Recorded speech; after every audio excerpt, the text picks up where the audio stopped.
You wake up in total darkness, not the soft kind you feel at night, but a suffocating black that crushes your senses.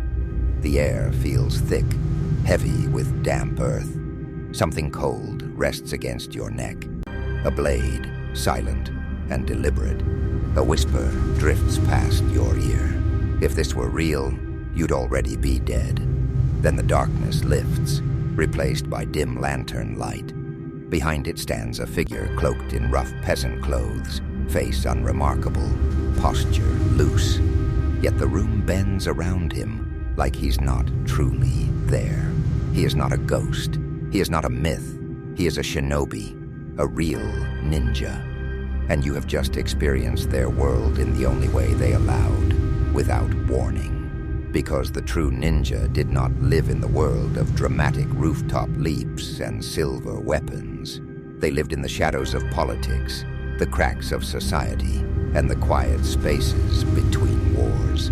Their greatest weapon was not a sword, but the ability to make sure you never realized they were in the room. Tonight, we step into that hidden life. Not the movie version, but the documented world of espionage, infiltration, survival, and skill that helped shape Japanese history from the Sengoku Wars onward. Stay with me as we count down 10 real techniques, roles, and strategies used by actual historical shinobi, not legends, each one more revealing than the last. By the end, you may rethink everything you believed about ninjas and ask yourself, if you lived in that era, would you have survived one crossing your path? 10. The invisible peasant, disguise as an art form. The lantern light reveals an ordinary face. That is the point. Real ninjas did not dress in black masks or glide across rooftops. They blended so deeply into everyday life that samurai, merchants, and even soldiers overlooked them entirely. Historical sources describe shinobi disguising themselves as monks, farmers, beggars, lumber workers, traveling entertainers, or merchants carrying mundane goods. Each disguise was studied, practiced, and perfected. They learned regional accents, what tools each profession carried, how they walked, and even how they reacted to authority. If a ninja posing as a monk forgot how to hold prayer beads, their life could end in seconds. The brilliance of disguise was not deception. It was invisibility. A beggar asking for coins could overhear guarded conversations. A wandering merchant could map roads, inspect fortifications, or note troop deployments without suspicion. A shrine attendant could enter private homes and walk past noblewomen without drawing a single glance. These disguises were so effective that many lords never realized their downfall began with a man they ignored. And the more convincing the disguise, the deeper the ninja could infiltrate, which leads into the next tactic. Something far more dangerous than changing clothes, gathering intelligence from inside the enemy's home itself. 9. The listener in the floors, espionage through architecture. In many samurai estates, the walls were filled with secrets, literally. Certain floors used nightingale boards, engineered to chirp loudly when walked on, exposing intruders. But the shinobi developed counter methods. They learned pressure points on wooden planks that minimized sound. Some oiled specific spots on sandals, or even walked in socks to distribute weight more evenly. And in rural homes, where floors were elevated above the ground, ninjas would crawl into the darkness beneath the floorboards and listen through the gaps as people spoke above them. But spying was not always passive. Ninja field manuals described how to loosen wall panels, slip through service corridors, or hide behind sliding screens. One shinobi would sometimes pose as a handyman or carpenter to gain access to a structure, then map its weak points, exits, and the thickness of its walls for later missions. Listening alone gave them immense power, but information was only useful if it could be escaped with. Which brings us directly into the next skill, movement, that prioritized survival over style. 8. The true art of movement, silent, small, and surgical. Forget the rooftop leaps of fiction. Real ninja movement was about minimizing visibility, not maximizing flair. They trained to move low to the ground, staying beneath lantern light. They hugged walls where shadows were deepest. They avoided straight paths, using zigzags to disrupt an observer's focus. Every step, every breath, every decision was calculated to reduce attention. Manuals describe catwalking, a technique where the shinobi placed the outside edge of the foot down, first to sense twigs or debris before putting weight on them. Ninjas also timed their movement with environmental sounds, wind gusts, temple bells, rain, or distant war drums. If a dog barked, they froze. If a guard sneezed, they stepped. It was a game of timing where the cost of a single mistake was death. Their goal was simple: never be seen, never be heard, never be remembered. This emphasis on subtlety extended not just to movement, but to communication, because an agent working alone could only gather so much. The real brilliance came from passing information in ways that no one noticed. 7. The whisper. Network, codes, signals, and hidden messages.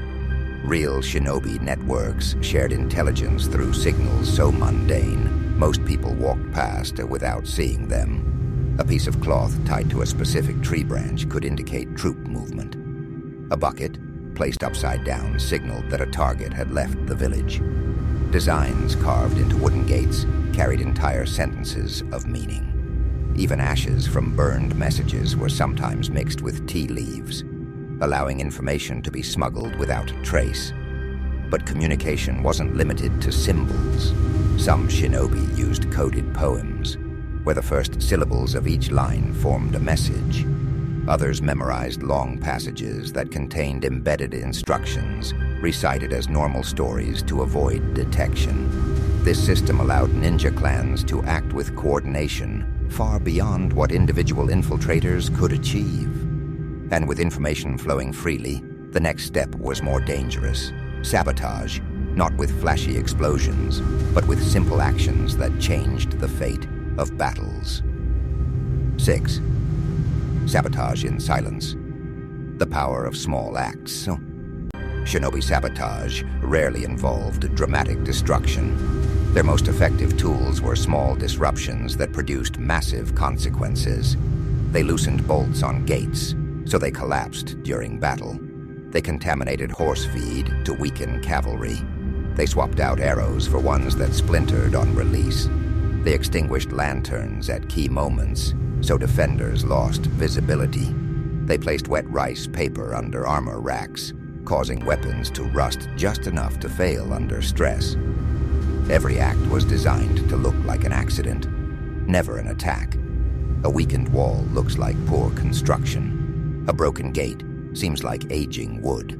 A sick horse appears to have a bad meal. The enemy never realized sabotage occurred until it was far too late. Yet sabotage alone could not win wars. Sometimes, the ninja had to gather physical evidence, and that required infiltrating homes, camps, and fortresses under extreme risk. 5. The infiltrator, entering homes without being seen. Shinobi manuals included precise instructions for infiltrating structures, how to measure a wall's thickness through tapping, how to lift roof tiles without dislodging dust, how to quietly open sliding doors by pressing down near their base. Sometimes they entered through servant quarters, other times through attics. The boldest would crawl through water channels used for drainage. Inside, the shinobi rarely killed. Their goal was observation, counting weapons, noting guard rotations, identifying escape routes. If they needed to steal documents, they copied them instead of taking them. A missing scroll raised alarms. A copied scroll did not. And just when you think infiltration was their ultimate skill, the truth emerges. Ninjas were not primarily assassins. Their real role was about intelligence gathering, but assassination did exist, and when used, it was surgical. 4. The assassin's reality. Rare, precise, and fully calculated, historical assassinations by ninjas were incredibly rare because killing drew attention. When it had to be done, it was planned with precision. Shinobi preferred methods that appeared natural: poisoning, staged accidents, structural failures, or inducing panic that caused a target to flee into danger. Direct combat was the last resort. Their blades were shorter not for acrobatics, but for fighting in tight spaces where a long sword would be useless. Even the famous shuriken was not thrown to kill. It was used to distract, to wound enough to slow pursuit, or to carry poison that encouraged infection. The less dramatic the death, the more effective the mission. But physical danger was not the shinobi's only battlefield. Their greatest advantage may have been psychological warfare, turning fear into a weapon. 3. The manipulator of fear. Psychological warfare. Shinobi understood that fear was more potent than steel. Sometimes they left false footprints to mislead search parties. Other times they created the illusion of multiple attackers when only one shadow was present.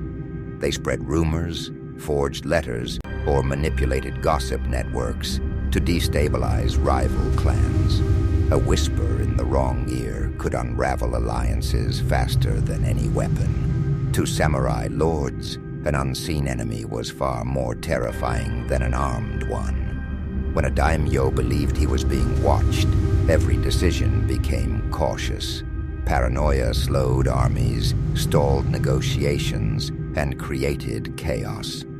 All achieved without a single blade being drawn. And psychological mastery leads naturally into the next secret: their training. Because nothing about this life came naturally. It was built from childhood. 2. Train from childhood.